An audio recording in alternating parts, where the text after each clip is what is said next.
বিশাল দামি একটা হরিণ খাইতেছে, ভারতে বসে খাইতেছে না বাংলাদেশে বসে খাইতেছে নাই। তো হে মনে করে যে গুলশানের রাস্তায় ফালাইলাম টেপি কেউ না কোথায় এসে প্রিন্ট করবো আর কি। নাগরিক হয়ে ওঠার লড়াইটা হচ্ছে সবচেয়ে গুরুত্বপূর্ণ লড়াই এই প্রজন্মে, এবং জুলাই আগস্টের গণ অভ্যুত্থানের সবচেয়ে বড় সিগনিফিকেন্ট জায়গা হচ্ছে তরুণরা নাগরিক হয়ে উঠেছে। লাখো শহীদের রক্তে কেনা দেশটা কারো পাবেন না। তাহলে আপনার দাম বেশি না ছাগলের দাম বেশি? কারণ আপনারা নাগরিক। কথা খারাপ লাগতে পারে, আপনারা যে ফ্যাক্টস, আপনারা যে সিটিজেন না, এটা না বুঝলে লড়াইটা করতে পারবেন না। আবার সাবমিট করবেন, আবার সারেন্ডার করবেন, আবার নতুন ফ্যাসিবাদের দাসত্ব করবেন। যদি পুরাতন ফ্যাসিবাদের ক্যারেক্টারিস্টিক্স গুলো বোঝেন, না বোঝেন, আপনার ফেইলিউর গুলো না বোঝেন, কোথায় কোথায় লড়াই আবার চালায় যেতে হবে সেটা না বোঝেন, তাহলে নাগরিক আরেকটা জায়গা বোঝাই দিয়ে আপনাদেরকে নাগরিক না কেন আপনারা আমরা সবাই মিলে। বাংলাদেশে ইলেকশন কমিশনের একটা ভোটার তালিকা আছে 12 কোটি 10 লাখ। পৃথিবীর অধিকাংশ দেশে 12 কোটি 10 লাখ মানুষই নেই। এখন আমি নির্বাচিত অনেক জনপ্রতিনিধিকে জিজ্ঞেস করেছি যে আপনারা শুধুমাত্র একটা লিফলেট করে দেবেন যে আপনি নির্বাচন করছেন, বাজারে মাইকিং করে দেবেন অথবা লিফলেট ছাটায় দেবেন এক জায়গাতে, কোনো টাকা পয়সা খরচ করবেন না, এবং ওখানে বলা থাকবে যে আপনি নির্বাচিত হলে কি করবেন। নিজ দায়িত্বে, নিজ খরচে, নিজের অটো ভাড়া দিয়ে শীতের সকালে আধা লুঙ্গি পরিয়া ভোট দিতে আসবেন এমন জনগোষ্ঠী কতজন? কোন নির্বাচিত জনপ্রতিনিধি আমাকে বলেন নাই 5 থেকে 10% ভোট হবে। তাহলে আপনার দেশে আনন্দ ঘন পরিবেশে 87% ভোট পড়ে কিভাবে? 73% ভোট, 77% ভোট, 69% ভোট কুহারা কাহারা।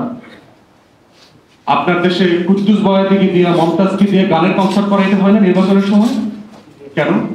ফুসপানি খাওয়াইতে হয় কেন? পান, বিড়ি, সিগারেট খাওয়াইতে হয় কেন? বিরিয়ানি খাওয়াইতে হয় কেন?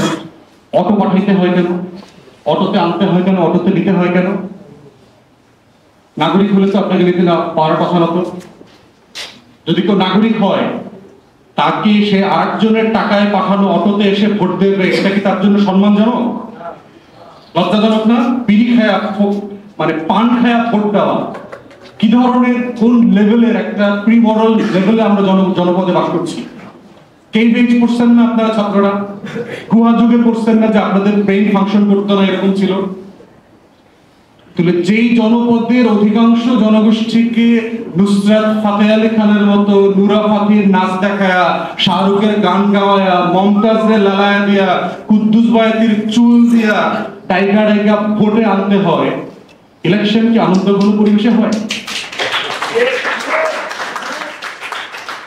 নির্বাচন কি একটা আনন্দ? নির্বাচন কি কনসার্ট? মহসিন হলের মাঠে, টিএসসির মাঠে concert? Election, politics, state, democracy, vote, এটা তো কনসার্ট, সিরিয়াস বিজনেস। আমরা যারা লম্বা সময় ইউরোপে ছিলাম, আমি কোনোদিন পড়ি নাই যে আনন্দ ঘন পরিবেশে লন্ডনে নির্বাচন হয়েছে, আনন্দ ঘন পরিবেশে আমেরিকাতে প্রেসিডেন্ট নির্বাচন হয়ে গেল। পড়ছেন কোথাও? গিয়ে দেখেন তো, ইংলিশ পত্রিকা তো পড়েন তো যে ফেস্টিভ মুড ইলেকশন হয়েছে? কোথাও হয়নি। Because election is serious business. কেন হয় এখানে? কারণ আপনারা নাগরিক না। আপনারা থাকেন আর কি ওই বাঘ, সিংহ, কুমিরের মতো এই দেশে থাকেন আর কি। আল্লাহর রাস্তায় জন্মাইছেন, খায়া খাইকা খায়া বিয়া শাদী কইরা বাচ্চা পয়দা কইরা কবরে চলে যেতেছেন। নাগরিক হলো যে ফ্যাক্টস মেক করে। ক্লাইভ ফ্লয়েড মারা গেল না, জর্জ ফ্লয়েড মারা গেল না কয়েক বছর আগে দেখেছিলেন আমেরিকাতে পুলিশ হাঁটু দিয়ে পিষে যে একটা কালো মানুষকে, কৃষ্ণাঙ্গ মানুষকে মেরে ফেললো। সারা ইউরোপ আমেরিকা জুড়ে বিদ্রোহ হয়েছিল। কেন বিদ্রোহ কারা করছে? কালো মানুষরা করছে। মিছিল করছে কারা? প্যালেস্টাইন ইস্যুতে সারা আমেরিকান ইউনিভার্সিটিগুলোতে শাটডাউন হয়ে গেল, মিছিল করছে কারা? মুসলমানরা, আরবরা। কারা করছে? কেন করছে তারা? কনসিয়াসনেসের কারণে করছে, বিবেকের কারণে করছে। Jesus strike their consciousness, it's wrong. আর আপনার জনপদে দেখেন, আপনারাই চিন্তা করে দেখেন, প্লাস্টিক খায়া দিব্যি, ফুচকা ফেলতেছে, পানের পিক ফেলতেছে দেশের মানুষ, দিব্যি ফেলতেছে, বড় বড় এক দেড় করতে দেওয়া গাড়ি দেখছি। আমি এমনও দেখছি গাড়ির গ্লাস থেকে নেপি ফেলাই দিচ্ছে রাস্তায়, ঢাকা শহরে, গুলশানে 1.5 কোটি টাকা দেওয়ার গাড়ি চালাইতেছে। কিন্তু ওই কুমিরের মতো বিশাল দামি একটা হরিণ খাইতেছে, ভারতে বসে খাইতেছে না বাংলাদেশে বসে খাইতেছে নাই। তো হে মনে করে যে গুলশানের রাস্তায় ফালাইলাম টেপি কেউ না কোথায় এসে প্রিন্ট করবো আর কি। নাগরিক হয়ে ওঠার লড়াইটা হচ্ছে সবচেয়ে গুরুত্বপূর্ণ লড়াই এই প্রজন্মে, এবং জুলাই আগস্টের গণ অভ্যুত্থানের সবচেয়ে বড় সিগনিফিকেন্ট জায়গা হচ্ছে তরুণরা নাগরিক হয়ে উঠেছে। লাখো শহীদের রক্তে কেনা দেশটা কারো পাবেন না।